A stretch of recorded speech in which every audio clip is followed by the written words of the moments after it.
Well, let's try on these sunglasses here and see if I can block all the sun rays here. It's really bright here today in LA.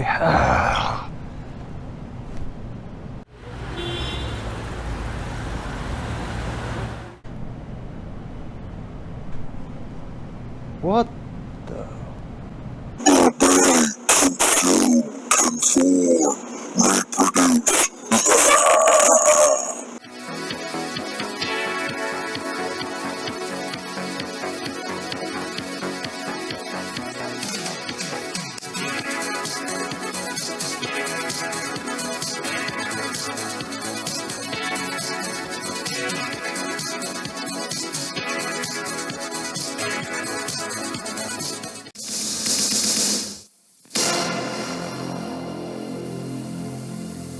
What's going on, friends? Logan Myerz back here for Cinephellas.com. Tonight I'm going to be reviewing one of my favorite films from back in the 80s, one of my favorite John Carpenter films. I'm talking about They Live. I just revisited this film probably like 10 years. It's been a while since I've seen They Live. I forgot how much I love this movie, how much I love Roddy Piper in this role of Nada. So this film came out in 1988. It's a very political-driven film. It's looking at the Reagan era of Reaganomics, of the rich get richer, get out of the way, middle class, because the upper class, rich people are going to keep making money, and the middle class will eventually reap the benefits of the wealthy. And it's Carpenter's take on that whole era with Reagan being president, him not liking him too much, or the Republican Party. It's a very important film in 2020 with Republicans basically running the country right now. We're not doing very well. One of the worst years in my life in 2020. I think it's a very important film to revisit, rewatch, and see how it really aligns all these years later from 1988 to 2020 and how things are still pretty fucked up. What I love about John Carpenter and his films, you know, writing, directing, everything is so original. You don't see movies like this anymore, as ballsy as John Carpenter was. I really wish this guy was still directing and writing films. He's doing scores. He's still doing music and things like that for the new Halloween film and touring. But I really love John Carpenter. He's one of my favorite directors of all time. Definitely favorite horror director.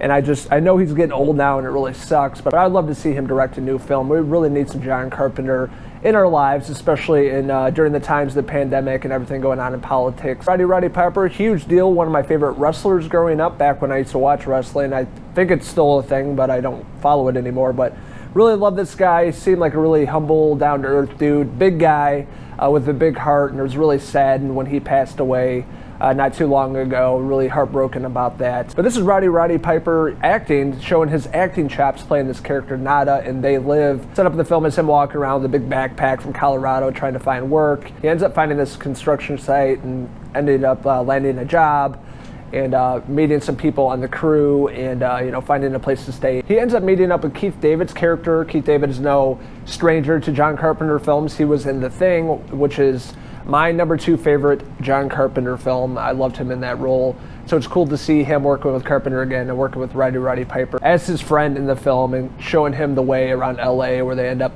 going to this place, where they can sleep and get some food and, survive in these trying times in Los Angeles. The landscape and the whole atmosphere of They Live is very poor. People are struggling as the richer get richer. It really sets up the introduction of the political figures, the elite, the rich that are really controlling the world, and it sets up the rest of the film as they find these sunglasses that see what these people really are. But early on in the film, there's a church across the street, and Nada starts noticing a lot of weird things, people kind of going in and out of this church with boxes. He sees like LAPD helicopters flying over the church, so something's definitely off and weird about this place, and Roddy Piper's character eventually goes to investigate and figuring out what exactly they're up to, having to do with sunglasses. And as he puts the sunglasses on, he sees the real people running the world, which are aliens, and it's really fantastic. I love the practical effects of seeing these aliens like on TV, political figures like the Republicans, or just walking around, the rich, as he puts on the sunglasses. And it's all about consume, conform, obey, and reproduce. And that's the wave of the future. I really love how it's very political. It's really saying something about the 80s. It's really saying something about 2020, what's going on. Really having to do with capitalism, consumerism, of people always wanting the latest and greatest technology to fit in, to conform with everybody else, reproducing, having kids, and the cycle keeps going on and on and on. And obey meaning listening to the media or political figures. Everything they tell you is the truth, right? As we know. No, definitely not. So, the media or political figures trying to tell us what to do, how to live our lives, and they're in control. It's saying a lot about this film, and I thought this movie was very suiting and relatable in many ways. And throughout the film, as they discover aliens are really running the show here, and they're disguised, you don't see them without the glasses. It sets up a lot of really great shots with Roddy Piper putting them on, and he figures out these are aliens. He needs to start killing them. So the cops are on the hunt for Nada's character as he's killing off these aliens, but they're actually police. And they're trying to find this guy and kill him once and for all. It sets up a lot of great scenes, a lot of great shots, and sets up the most famous quote or scene of the film is Roddy Piper having the sunglasses on, walking in and seeing all the aliens that are walking among us. And the quote of, "I came here to chew bubblegum and kick some ass, but I'm all out of bubblegum." It's just so badass. And I guess that scene was ad-libbed. Roddy Piper had that written for some press things he was doing for wrestling, but I thought that was really cool, incorporated into that shot. And the most memorable scene in the film. With that being said, he's trying to recruit his friend Frank, and Frank's like, "No, you're crazy," and it turns into like a 6-minute long over-the-top fight sequence that's been parodied throughout the years. But one of the most memorable scenes as well is them duking it out in this back alley, which is the back alley of John Carpenter's office where they filmed this. And it's really cool. It just never ends, and they're just beating the shit out of each other and bloody. And Frank finally puts on the sunglasses to see that his friend is not crazy. There is aliens living among us and controlling us. They work together to take out these aliens, and one by one, they're pretty successful. They shoot a lot of rounds of guns, and it seems like the bullets never run out, even though they don't have any backup ammunition with them, which is really funny. They do that in a lot of 80s movies, just like a lot of gunshots. It's like 1,000 rounds, but it keeps going, and they never refill the bullets.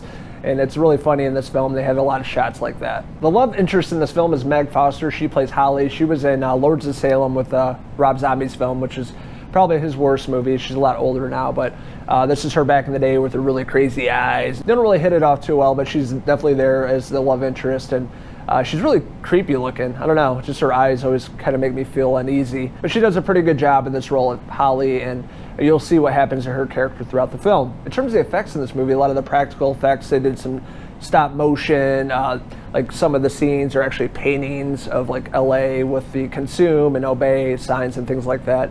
But it really holds up all these years later, from 1988. It still looks pretty good. There's a scene with this like drone. It's like stop motion. It looks pretty good. And then you see the aliens, how they're transporting to different planets. I thought the effects in that scene were really well done. And the prosthetic work they did on the aliens in the film looks really good and holds up. And I honestly want to get one of those masks just to have it, wear it around, because I think they're really cool looking. And obviously from the t-shirt, my super old t-shirt, that's what they look like. And I just love the color schemes, the way they did the makeup work on these characters. And I love how the movie ends and finding out that all these aliens are all around us and people didn't even know about it. So I thought it was a really cool, unique, original film and ending, and I love this film so much. It really holds up all these years later. It's one of my favorite Carpenter films, and it's a movie that you can watch over and over again, especially with everything happening in the world today with the media and the government and politics and the pandemic and people getting killed and just everything going on crazy in the world right now. You have to stay at home. I think it really is relatable, and it's something I think you should really watch. So I'm going to give John Carpenter's They Live from 1988 a 4 out of 5 alien hair pieces. I want to hear from you guys. What did you like about They Live? What didn't you like about it? Do you think this is really relatable with everything that's going on this year? Let us know in the comments below, and don't forget to hit subscribe. This is Logan Myerz. I'm about to chew some bubblegum and kick some ass up here with my mate, Roddy Piper. Until the next retro movie review. Cheese!